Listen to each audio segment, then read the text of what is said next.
Very impressive guys ang mga domes na ito ng Intramuros guys. Sa loob ito ng Intramuros. So yun.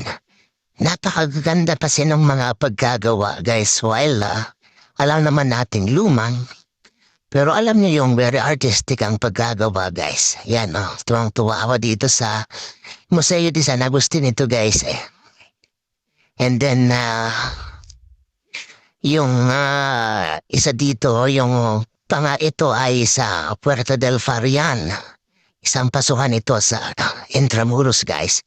Pero tignan niya naman ang ganda ng, di ba, ang pagkagawa dito.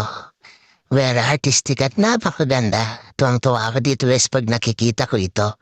Kaya kaiba siya. And then yung isa naman dito yung last ay sa Manila Cathedral. Hindi ko na kinunan yung loob pero yung sa labas ang pinakita ko guys. Maganda yung pagkagawa. Tingnan nyo guys napakaganda ng paggagawa. Tingnan nyo. Pasyalan nyo guys ito sa Intramuros. Ito yung Manila Cathedral. Tara guys.